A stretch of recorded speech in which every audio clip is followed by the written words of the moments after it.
Okay, good morning all, and afternoon to those located on the East Coast. My name's Michael Downey, Library and Information Services Coordinator at the AWRI and moderator for today's webinar. It's my pleasure to welcome you to today's session on remote sensing applications in viticulture, recent advances and new opportunities. Now, to enlighten us on this topic, we're lucky to have with us Dr. Andrew Hall from Sturt University. Andrew is a senior lecturer in remote sensing at Sturt University. He's also a Earth system scientist with specific expertise in climate controls of landscape phenology. Andrew has wide-ranging expertise in physical geography with a focus on computer-assisted quantitative spatial analysis using geographic information science and remote sensing. But before I hand over to Andrew to get us underway, a couple of quick notes on what to expect for those that are new to webinars. The format for today's session is a short PowerPoint presentation followed by a Q&A.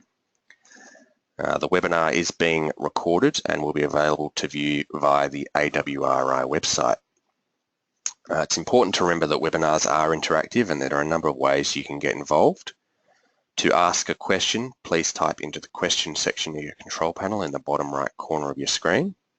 For those with access to a microphone, there's also the option of speaking directly with our presenter by clicking the raise hand button. This is located in the top left section of your control panel. Please feel free to send through questions at any stage, and once we get to the Q&A, I'll send through as many questions to Andrew as possible. Finally, if you'd like to get involved through Twitter, please use the Twitter handle @_AWRI. Okay, that's enough for me for now. I'm now going to hand over to Andrew to help get us started.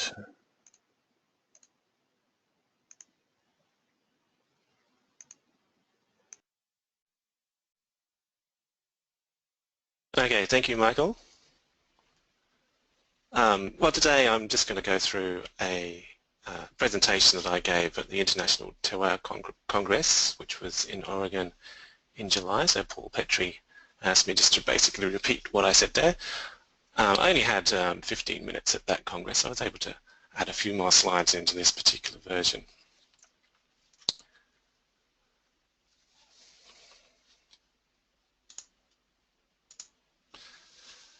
So really the things that I'm going to cover, this really isn't the contents, it's more of keywords or key phrases.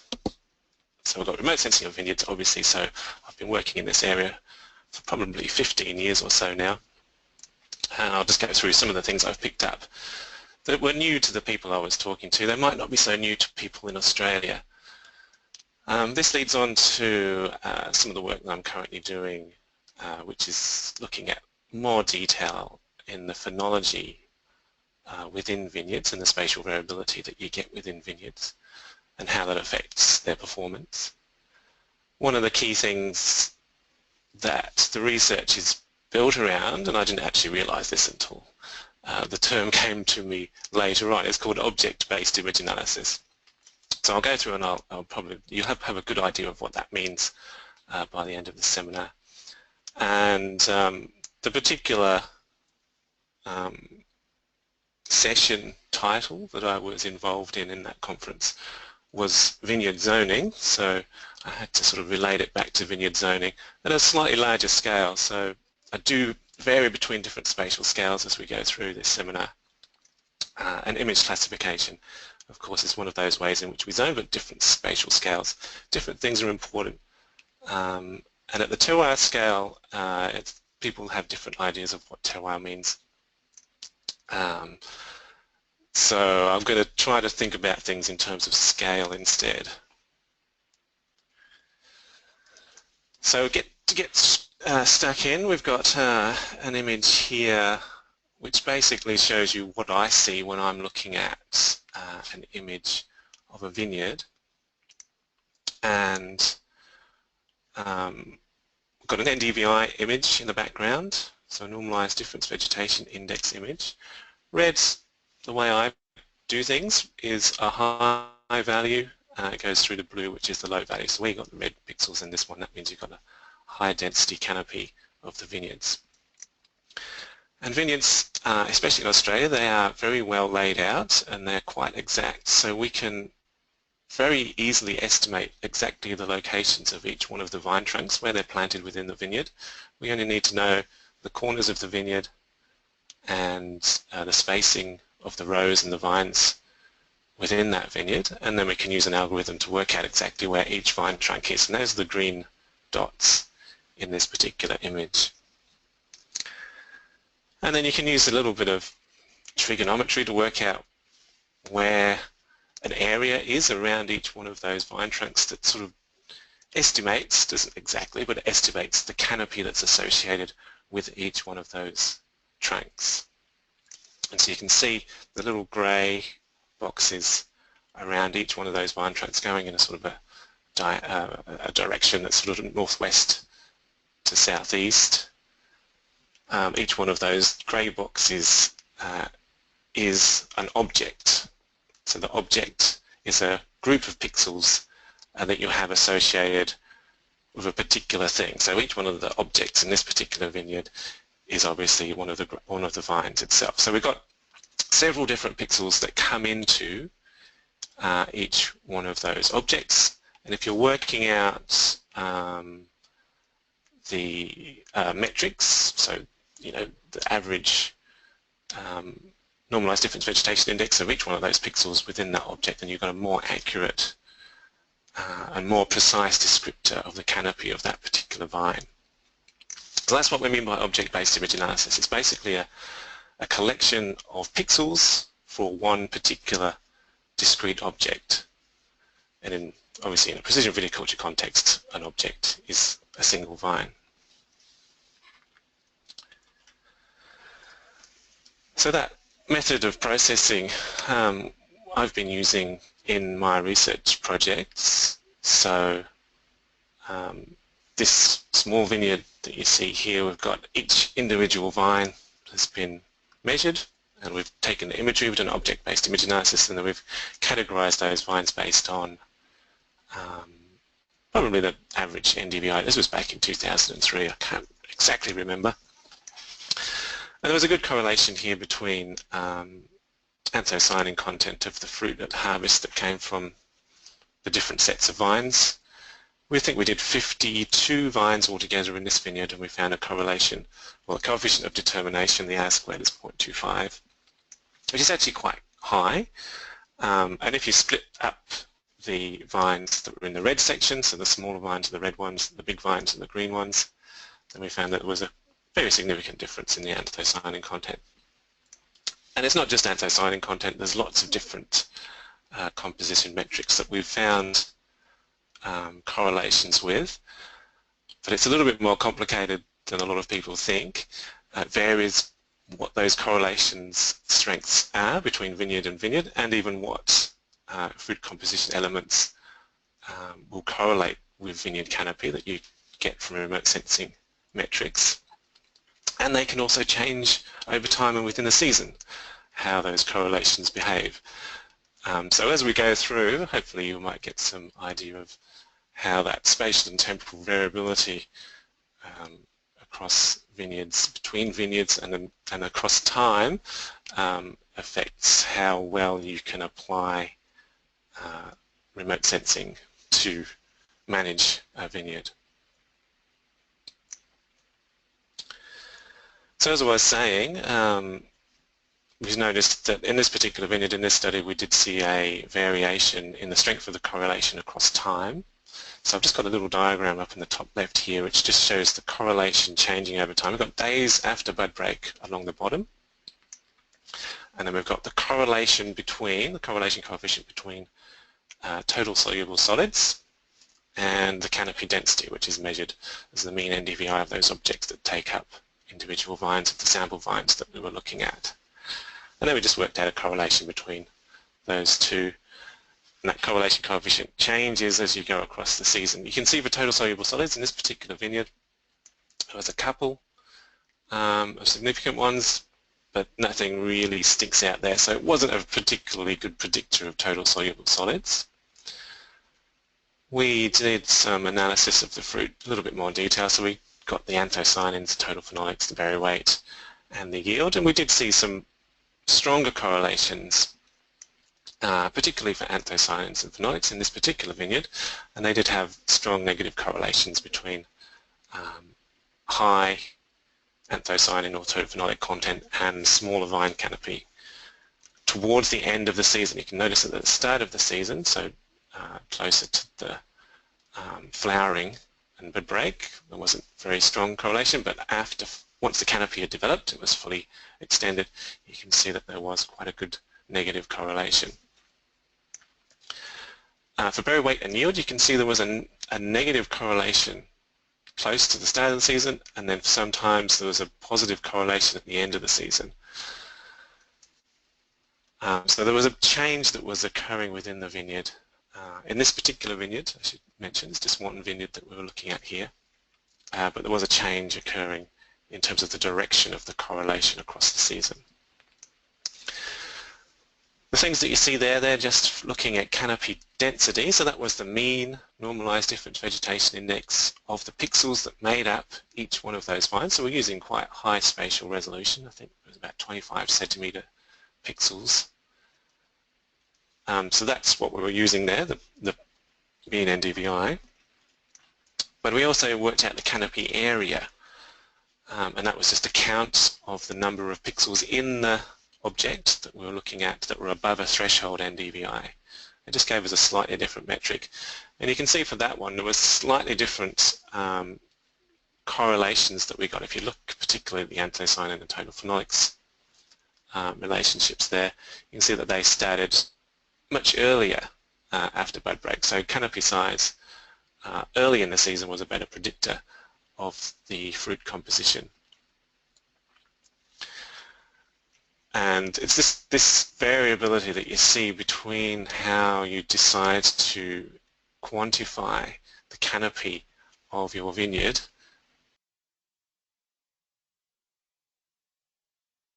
So in this particular case, we looked at, well, we thought about what was actually happening within the vineyard, and basically what was happening was that the smaller vines, the vines that were growing in the shallower, drier soil on a slopier section of the vineyard, they tended to bud break occurred a little bit earlier and their shoots came up a little bit earlier. But by the end of the season, you can see for the larger vines that were in the deeper soil, further down the slope, the vines developed, or they started bud break a little bit later, and by the end of the season, you can see they were much denser than the smaller vines. So within a vineyard, the spatial variability in the vines will become greater and greater as those vineyards mature, if they're not managed to take account of the spatial variability within those vineyards. And in that shallower soil, the vine trunks were definitely had a smaller diameter than the vine trunks that were in that deeper soil towards the bottom of the slope. And it's that entrenched spatial variability that caused the differences in correlation that we had from the remote sensing data.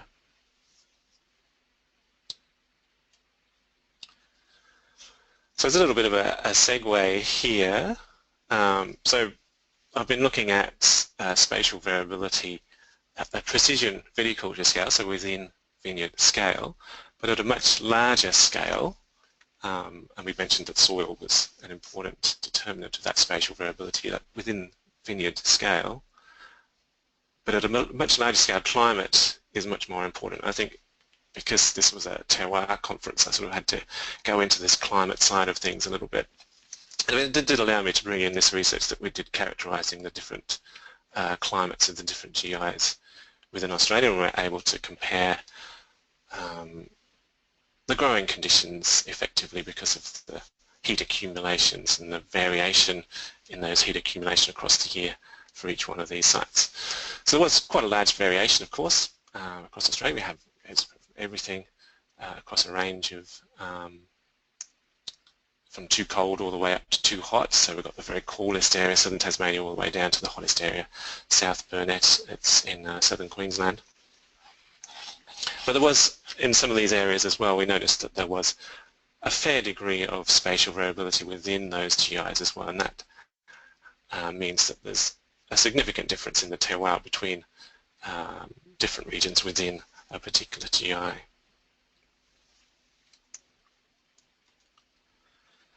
And we've taken that characterization of the different GIs a little bit further. We've gone down to pixel-based analysis of the phenology. We've just been modelling the heat accumulation within each one of those pixels and just seeing when they get to a particular level. It just shows the spatial variability within those GIs in terms of the phenological development that we can expect within each one of those pixels. At the moment, or the research that's been published so far, we've been working with 25 kilometre squared pixels, so 5 kilometres by 5 kilometres. So they're quite large pixels. So really we're just looking at the macro scale spatial variability here. The paper that's mentioned here has just been published. Let's give it a plug. We were looking specifically here at the differences in the post-harvest heat accumulation that's likely to increase under warmer conditions. So we looked at a range of different climates, and then we looked at what the effect of a warming climate would have on each one of those different terroirs, really. So a different terroir that has a different climate to start off with. There's lots of variation in those different GIs.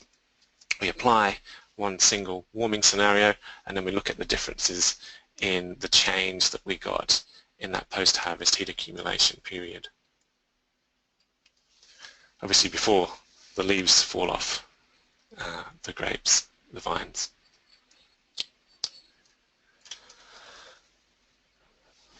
So something that I'm thinking about at the moment, so one of the opportunities that's mentioned in the title, is going down and looking at things in a much finer spatial resolution. So remember, I was looking at 25 kilometre square pixels in the data set that was characterising the climate in that last slide and in that last study. But we have now quite a very good idea of the topography within Australia, and we have 30-metre resolution pixels that are produced by what's called the Shuttle Radar Topography Mission, the SRTM dataset. And this gives us about 30-metre pixels on the ground that describe the elevation. It's that elevation that we can use to do what we call a topoclimate analysis, so a much finer scale analysis of the climate. And doing phenological modelling of each individual pixel at this scale, the computer technology now is available where we can do that reasonably easily. And I think this will be a really nice way to be able to see how the climate varies and causes differences in phenology between vineyards that are actually quite close together. We might be able to explain those differences. So we've got some project ideas where this might be incorporated shortly within projects. So I just mentioned that this data set here was from why I'm looking at the Murray-Darling Basin. Here was a project that was recently conducted for the Murray-Darling Basin where we are using this 30-metre resolution data set. It does actually use quite a lot of pixels. So there's 2.5 billion pixels, so the data processing requirements require quite a good computer to be able to do that. So just to go a little bit further with that topoclimate metric analysis that's available, because we do have that finer detailed data set. Basically you work out sort of intermediate data set that are determinants of the climate. So I've got elevation, cold air drainage, solar load, topographic exposure to particular directions, the level of heterogeneity in the topography. They all affect and they can all be used to predict what the actual temperature is at a particular location and how that varies to maximum and minimum temperatures and all sorts of things like that. And then you see you can produce a statistical model that uses those metrics and downscale to that sort of microclimatic scale, or topoclimate scale, which is at 30-metre resolution compared to the 5-kilometre resolution that I've been working with in the past. Okay, so back to object-based image analysis. So I just want to go over some of the results that we found in a GWRDC-funded project. We looked at 2 vineyards for 3 years, and we imaged them 4 times a year, and we collected fruit quality data across those years. And basically we were able to build up a database for each individual vine in the vineyard, and there's 19,824 vines here, and they were imaged separately 4 times a year. So 4 times a year there'll be a set of canopy information data, and we were able to use that to try to predict what would happen to the fruit quality at the end of the season, fruit quality and yield. So you see the power that you get with this kind of object-based image analysis. You've got a database, computers do all the work, you don't actually have to calculate all this yourself, and then each individual vine in the vineyard is categorized. In this particular vineyard you can see there's a little bit of what you might think is aliasing down that right hand side there, but in fact it was accurate, and we found that some of the irrigation pipes were blocked, and that caused some dry areas within the vineyard. And just from that, just being able to see that, there was a significant increase in the performance of that vineyard after that imaging in that first year. So for this particular vineyard, we had 4 images taken per season across 3 seasons, so we've got 12 things, just as we saw in that first slide earlier on, where we're looking at a similar kind of diagram. The different colours of the dots indicate the year in which the imaging was conducted. And instead of days after bud break, now on my x-axis I've now got heat accumulation, so cumulative growing degree days, which I think is a better way of showing the change across the season. So for this particular vineyard there was a very good relationship with yield, so sometimes towards the start of the season and the end of the season might not have been such a good relationship, but for most of the time where you had large vines, it was a good predictor of that's where you'd have a larger yield, pretty straightforward. If we go down to phenolics, you can see that some years, so the red year and the green year, we had quite good significant correlation, so negative correlation between phenolics, total phenolic content of the fruit and at harvest, and the vegetation metrics that we've got from the remote sensing, except for the blue year. So the blue year, the first year, you can see that it wasn't consistent and it wasn't significant. So it's inside those 2 lines, it's not significant. If it's outside, it was a significant correlation. You can see for some of those other metrics, some were correlated well, some were not correlated well. It depended upon the season and the way the vines were performing in that particular season, depending upon the weather that particular year. This was the other vineyard that we were looking at. This was in the Hunter Valley. Much denser planting, so vines are 3 meters squared per vine. A little bit more sloping. There's a little bit more spatial variability that we saw within this vineyard due to the differences in the electrical conductivity of the soil, the salinity or the depth of the soil, water holding capacity, and the elevation of the particular area of the vineyard. So it's quite a different vineyard. The Griffiths vineyard that we're looking at before, that was machine pruned. This one was hand pruned back to spurs. So this one was very nicely managed in a tourist area. Looked very pretty compared to the one that we had in Griffith. And in this one we found quite different correlations. In fact, they were much weaker all over. See, there were some good correlations with yield at some times, but not at others. It was quite good correlations in most years. It was just about significant with total soluble solids, which we hadn't seen before in any other vineyard. So that was interesting, but you can see for the others it wasn't so consistent.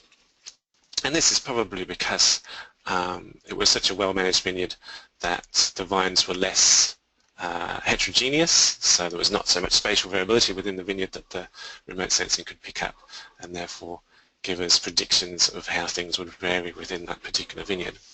So the message there is that different vineyards, depending on how they're managed and where they are, will exhibit different correlations between fruit quality and yield and remote sensing metrics. Which brings me to the Ndvi. I mentioned remote sensing metrics. The Ndvi is a very commonly used vegetation index in precision viticulture or viticulture systems. It's always used in papers, and they always quote this particular paper, the Rouse et al. Paper, 1973 or 74, depending upon which version you get it, but I don't think anyone's actually read it. If you read the paper, you'll see that this the Ndvi was produced for looking at quite low density vegetation, so grasslands, and it was used for very large pixels. So this was back when we had Landsat 1 data. ERTS 1 is Landsat 1.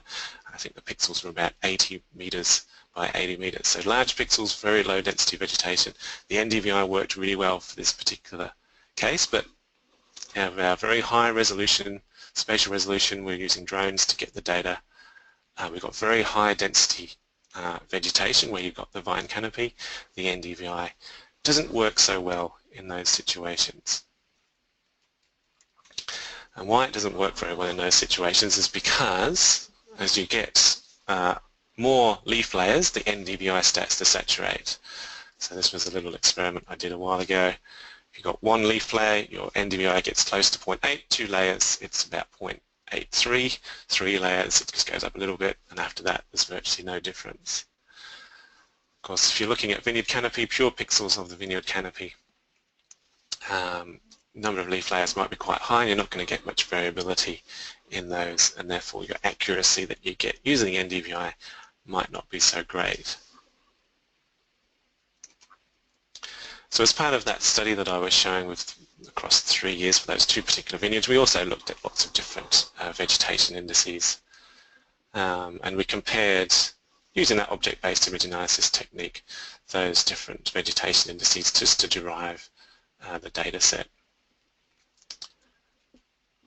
And we just worked out a whole load of correlations between all of the fruit quality and yield indicators, and we looked at all of those different vegetation indices. Where you got an H, there's an Ndvi, for example, an Ndvi H. H just means we've excluded the 50% lowest value pixels from that object that described the vine.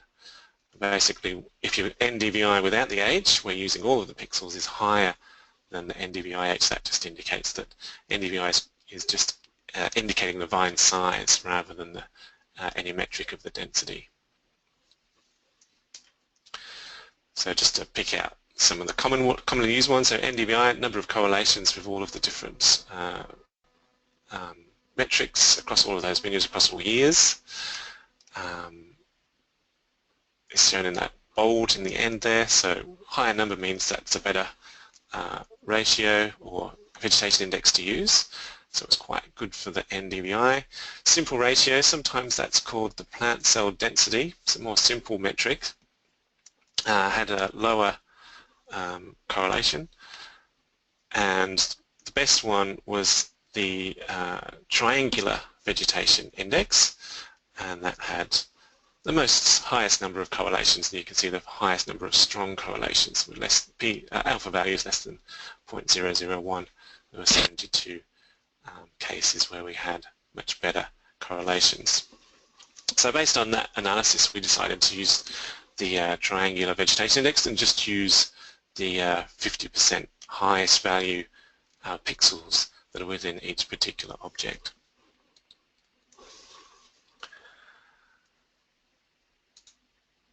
Something else that I've been looking at, so another opportunity in the area of remote sensing, is structure for motion. In all of those previous slides, we've been looking at vegetation indices based on reflectance data of specific bands of light. The structure from motion is something a little bit different. It actually tells us, gives us a, if you like, a contour layer, a very accurate contour layer of the tops of the canopy. And it's possible, we haven't looked at it in detail, there's a PhD student who in Texas was working on this, and he got some good results, and he worked out some different images of the vineyards based on that structure from motion. But he didn't really have the capability to look into things in a little bit more detail, so he didn't have fruit quality descriptors that he could look at. So there's something else that we could look into there. So basically the way this works is you just take many pictures of the vineyard using a drone, and then a computer uses tie points that are common across all of those images, and it works out the distance from the drone to all those particular tie points from all of those different angles at which you've collected the images, and it can work out, based on some very clever processing within that computer programming. There's lots of calculations it requires, so it does take a little bit of time. It can work out quite accurate elevation data of the top of the canopy of the vines. And so that's something that's going to be becoming available as people get out their drones and collect information that way.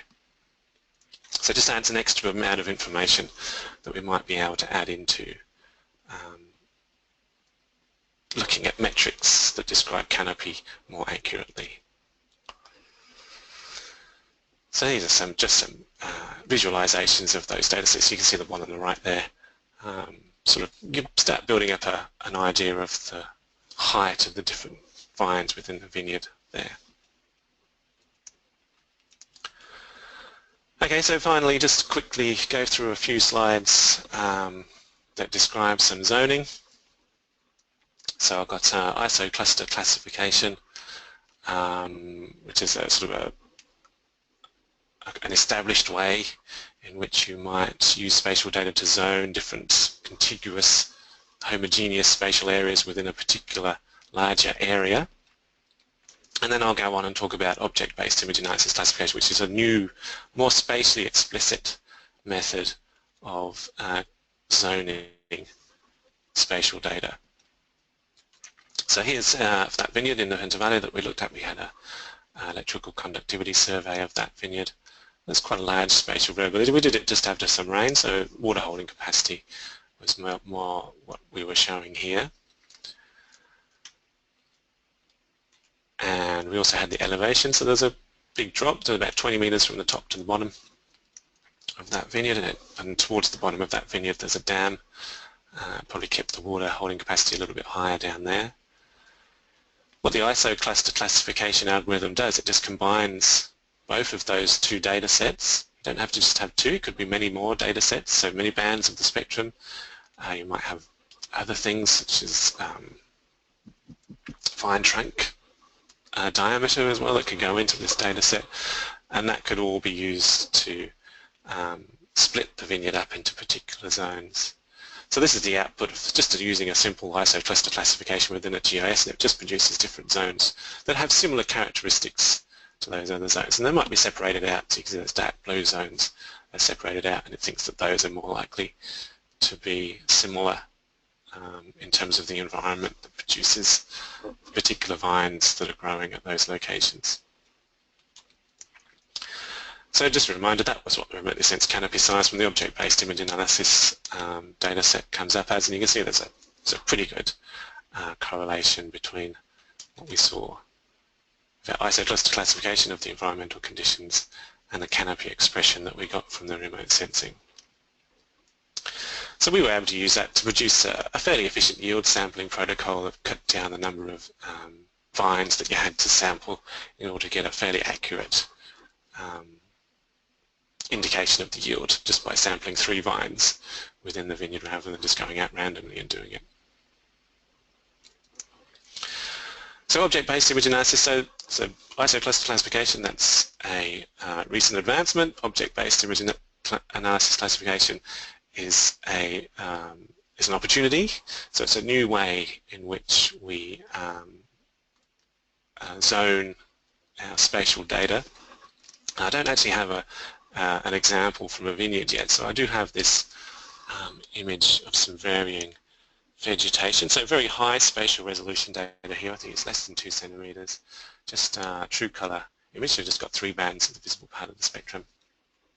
An object-based image analysis, it looks for areas within the vineyard that's similar, and then it places points, depending upon the density parameter you set, it places points that describe similarities within that particular vineyard, and then it uses the next step of the algorithm just separates out the areas that are similar,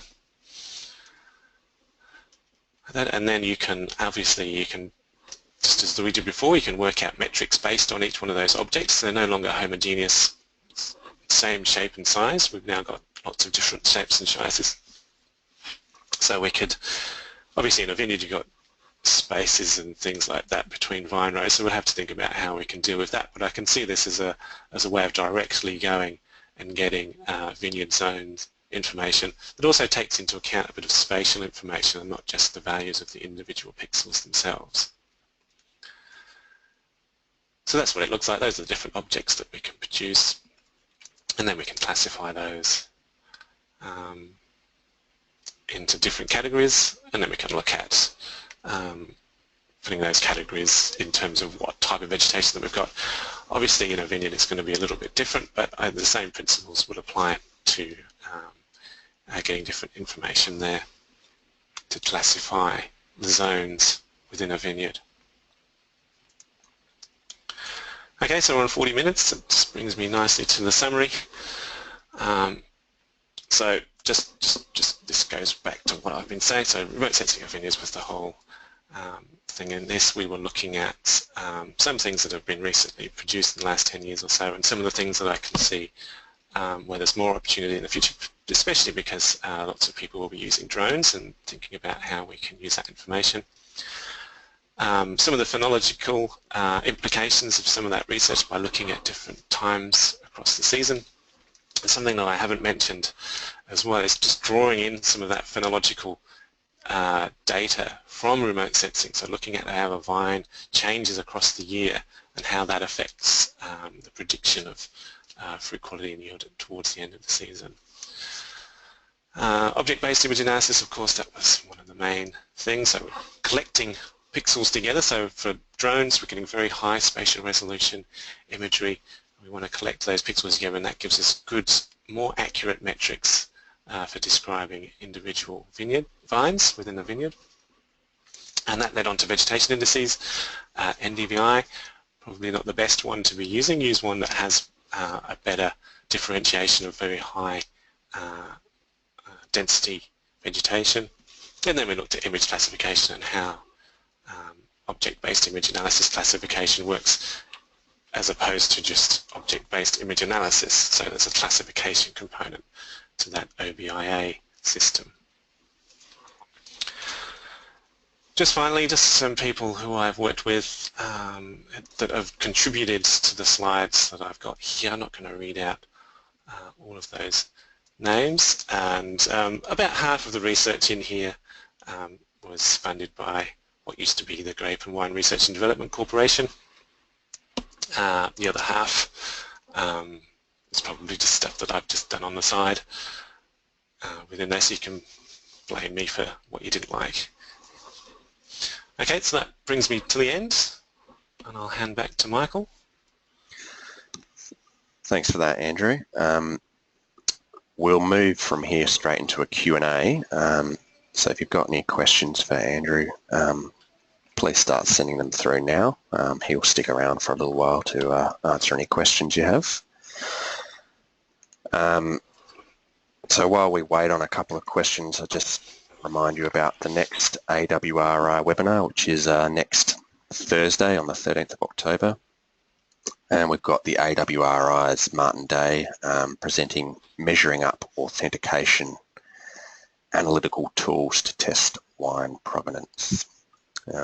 So if you'd like to attend that webinar, please register on the AWRI website if you haven't done so already.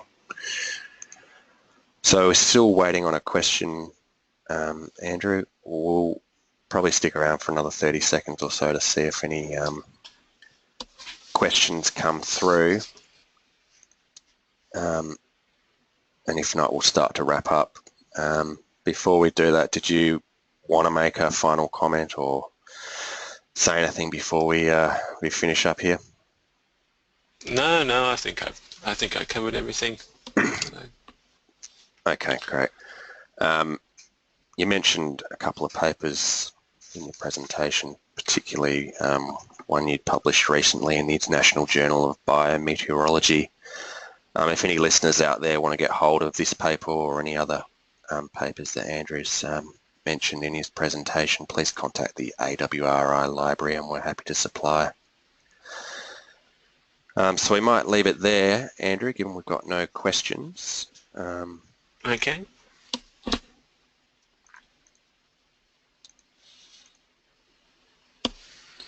So yeah, just firstly like to thank Andrew for presenting today. Also want to thank our audience and everyone who's attended today's session. For all attendees, you'll receive a follow-up email. This email includes a link to a survey, also include a link to the recording of today's session. As I mentioned, the next AWRI webinar is on the 13th of October. The AWRI's Martin Day is presenting Measuring Up Authentication Analytical Tools to Test Wine Provenance. That's all we have for today. Thank you again for attending, and I look forward to seeing you at the next AWRI webinar.